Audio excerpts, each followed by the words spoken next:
Sebuah film dari Jepang yang akan mengangkat kisah tentang suatu fenomena aneh, ketika listrik dan semua barang-barang elektronik di dunia tiba-tiba mati.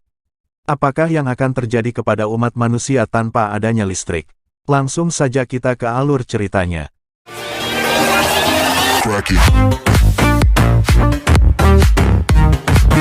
Berlatar di kota Tokyo, Jepang yang kita tahu di sana sudah sangat modern sekali, bahkan dari segi teknologi jelas sudah jauh berkembang dibandingkan negara Konoha. Kisah ini berfokus pada seorang pekerja kantor perusahaan bernama Yoshiyuki Suzuki, kita panggil saja Pak Yoshi. Beliau adalah seorang ayah. Seorang kepala keluarga dari sebuah keluarga kecil, ada Mitsue si ibu, Yui si kakak perempuan, dan Kenji si adik laki-laki. Mereka tinggal di sebuah apartemen di lingkungan perkotaan yang hanya untuk memotong seekor ikan saja. Si ibu Mitsue sudah sangat kesusahan. Terlepas dari kehidupan modern yang mereka jalani, Yoshi dan keluarga adalah sebuah keluarga kecil dari sekian keluarga di perkotaan yang sudah ketergantungan pada alat-alat modern, sehingga bisa dibayangkan betapa bingung dan tak tahu apa-apa, apabila mereka harus hidup tanpa adanya teknologi. Keesokan paginya Yoshi dan keluarga cukup dibuat susah, ketika listrik ternyata mati entah dari jam berapa, namun yang aneh adalah semua alat elektronik dan mesin yang bersifat listrik pun juga ikut mati, seperti handphone center dan kendaraan. Akibatnya lift apartemen pun tidak bisa digunakan, sehingga untuk pertama kalinya mereka semua harus menggunakan kedua kaki untuk menuruni tangga menuju lantai bawah gedung apartemen ini. Fenomena ini pun membuat jalanan menjadi sepi kendaraan dan yang terlihat hanyalah orang-orang yang berjalan kaki nampak sibuk dan buru-buru untuk melakukan aktivitas mereka. Yoshi yang biasa naik kereta pun harus dibuat panik saat pengurus stasiun menyatakan bahwa kereta belum bisa digunakan, membuat beliau harus berjalan kaki cukup jauh untuk menuju ke kantor tempatnya bekerja. Beruntung bagi Kenji si adik, dia terbiasa naik sepeda menuju ke sekolahnya. Terlihat ibu-ibu yang kesusahan ketika harus membawa kantong sampah dengan menggunakan tangga apartemen. Di mana dia dan ibu-ibu di sana memutuskan untuk membeli lilin setelah tahu bahwa pemadaman listrik ini akan berlangsung untuk waktu yang belum ditentukan. Kembali ke Yoshi yang sudah tiba di tempat kerja, di sana dia dari semua karyawan bingung karena pintu otomatisnya tidak bisa dibuka, sehingga mereka dengan percaya dirinya memecahkan kaca untuk bisa masuk ke ruangan kerja. Mereka tidak menyadari jika dengan fenomena yang terjadi saat ini sudah jelas bahwa mereka semua tidak bisa bekerja seperti biasanya dan bapak atasan pun terpaksa memulangkan semua karyawannya. Dalam perjalanan pulang, Yoshi menyempatkan mampir di toko sepeda di mana beliau berinisiatif untuk membeli sebuah sepeda sebelum kehabisan. Karena dengan fenomena ini semua orang tentu butuh kendaraan manual yang bisa mempermudah kemanapun mereka pergi. Untuk pertama kali hidup di perkotaan, Yoshi dan keluarga akhirnya bisa melihat langit malam dengan jelas. Itu merupakan pemandangan yang sangat jarang sekali terlihat, bahkan tidak pernah dilihat oleh mereka semua. 3 hari berlalu, pemadaman listrik ternyata masih berlanjut, tidak ada kabar atau pengumuman dari pemerintah tentang kapan listrik akan kembali menyala. Persediaan air di apartemen pun semakin hari semakin menipis. Mitsue benar-benar harus mengirit air untuk mencuci semua baju suami dan anak-anaknya. Yoshi sendiri secara pribadi diberitahu oleh atasan untuk segera meninggalkan perkotaan. Fenomena yang terjadi saat ini jelas tidak bisa dianggap remeh. Karena jika listrik tak kunjung menyala maka akan timbul kekacauan yang membuat perkotaan menjadi tempat yang berbahaya untuk ditinggali. Perkataan bapak atasan pun langsung terbukti ketika Yoshi akan mengambil uang di bank. Karena mesin ATM tidak bisa digunakan, semua orang yang ingin mengambil uang harus mengantri dan dibatasi penarikannya. Yoshi terpaksa ikut berdesak-desakan yang justru membuatnya harus terluka.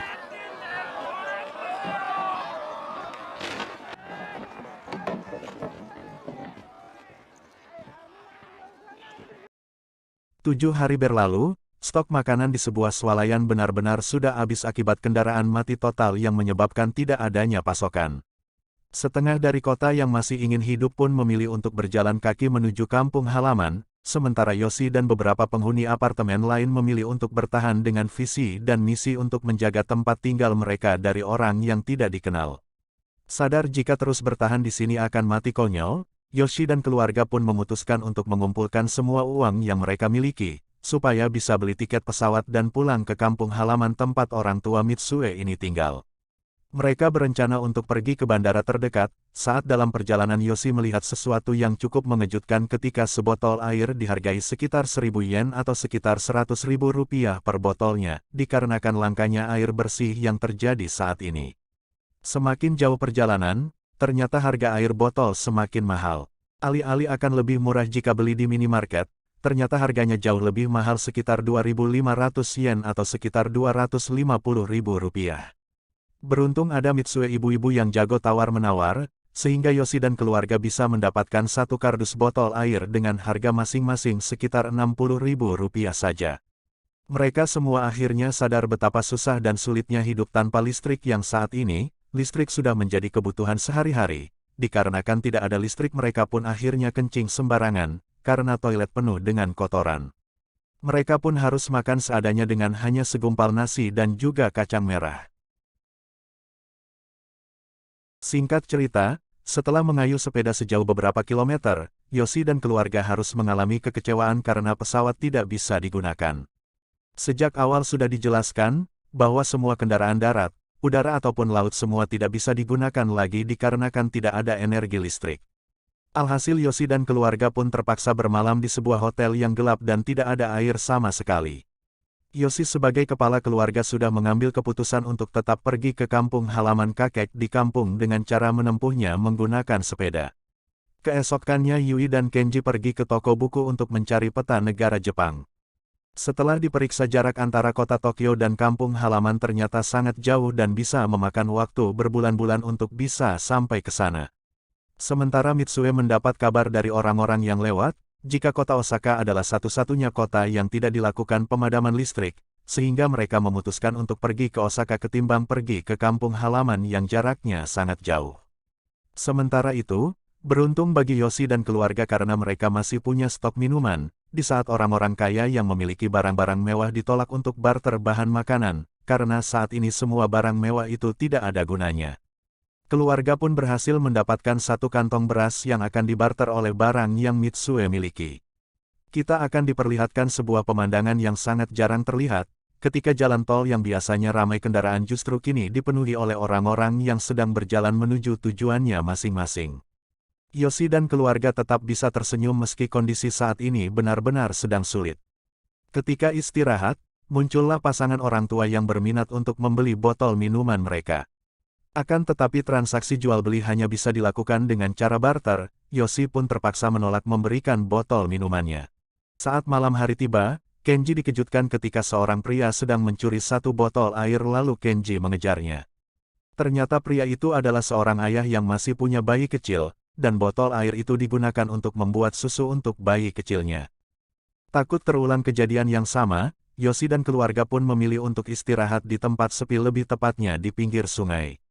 Setidaknya mereka bisa beristirahat tanpa harus khawatir dengan orang yang ingin mencuri barang milik mereka.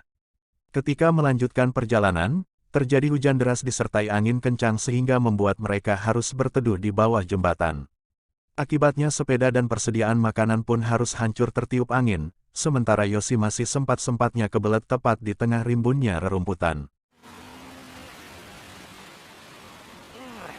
Sesampainya di rest area, Yoshi mencoba untuk membuat api dengan cara primitif, sementara Kenji dan Yui masuk ke swalayan untuk mencari makanan. Akan tetapi seperti yang kita tahu dalam kondisi yang seperti ini, semua bahan makanan minuman dan barang-barang untuk bertahan hidup pastilah sudah habis diambil duluan oleh orang lain. Namun Kenji yang cerdas pun berhasil mendapatkan air aki biru yang sudah dimineralisasi dan aman untuk diminum. Kenji juga mengambil sebuah suar yang mungkin bisa berguna suatu hari nanti. Sementara Yui mengumpulkan makanan kucing berupa tuna kaleng berharap masih bisa layak untuk dimakan. Hari ke-22 Yoshi dan keluarga berhasil bertahan hidup dengan hanya makan makanan kucing dan botol air aki biru. Mereka tak sengaja bertemu dengan sebuah keluarga pesepeda yang nampak bahagia.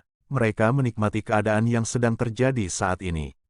Rupanya keluarga ini memiliki keterampilan bertahan hidup yang baik, tahu cara untuk bisa mendapatkan air bersih dan mengeringkan bahan makanan sehingga meskipun listrik dan alat elektronik tidak bisa digunakan, mereka masih bisa tertawa bahagia dan justru menikmati keadaan ini.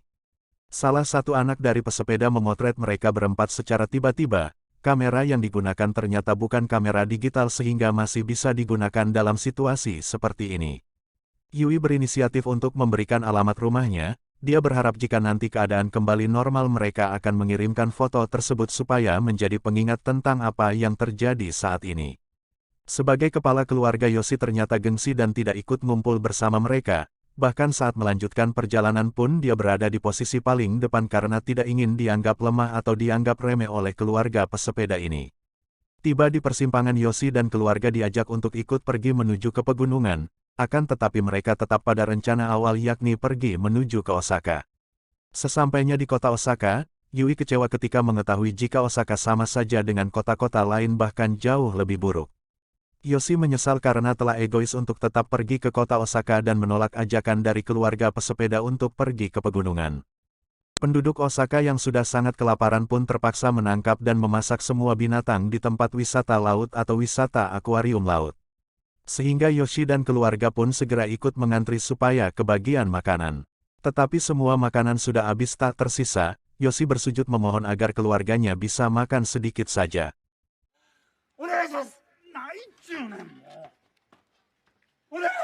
Hari ke-67 keluarga kecil ini akhirnya sampai di pedesaan yang terdapat banyak sawah dan juga pohon-pohon. Harusnya mereka tidak kelaparan dan bisa memanfaatkan apa yang ada di alam, tetapi karena Yoshi dan keluarga sudah menggantungkan hidupnya pada teknologi dan alat-alat modern, mereka tidak bisa melakukan apa-apa. Saat itulah mereka melihat ada seekor babi yang sedang berkeliaran. Yoshi dan keluarga pun segera menangkapnya untuk dimasak.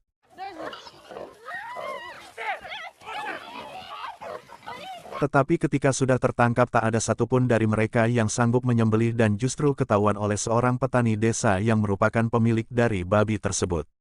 Di rumah si kakek petani yang baik hati ini, Yoshi dan keluarga ditawarin makanan dan tempat tinggal asalkan mau membantu si petani untuk menangkap babi-babinya yang kabur.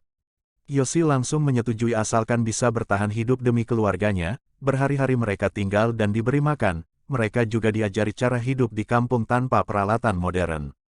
Mereka sangat berterima kasih atas bantuan si bapak petani. Akan tetapi Yoshi yang khawatir dengan orang tuanya pun memilih untuk melanjutkan perjalanan menuju ke kampung halaman rumah kakek dan nenek Kenji. Dibekali dengan persediaan makanan yang sudah diasapi atau dikeringkan, mereka sangat berterima kasih atas semua bantuan yang diberikan. Petani itu sedih karena tidak ada lagi orang yang akan membantunya di rumah ini. Setelah melewati beberapa kilometer, mereka akhirnya mendapat jalan buntu ketika menemui sungai yang membentang. Namun berdasarkan peta yang dimiliki Kenji, jalan itu memang benar-benar ke sana sehingga ia berinisiatif untuk membuat sebuah rakit kecil demi bisa melewati sungai tersebut. Setelah berhasil menyeberangkan Yui dan Mitsue, Yoshi dan Kenji pun harus kembali menyeberang untuk membawa sepeda dan barang-barangnya. Karena hujan tiba-tiba turun cukup deras, Yoshi mengalami nasib naas. Yoshi tertinggal jauh di belakang demi bisa mempertahankan barang-barangnya dan harus ikut terbawa arus sungai.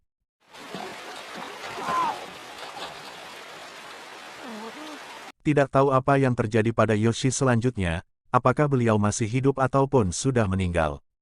Hari pertama tanpa adanya sosok Yoshi sang kepala keluarga membuat mereka bertiga nampak pasrah dengan takdir dan tetap melanjutkan perjalanannya menuju ke kampung halaman.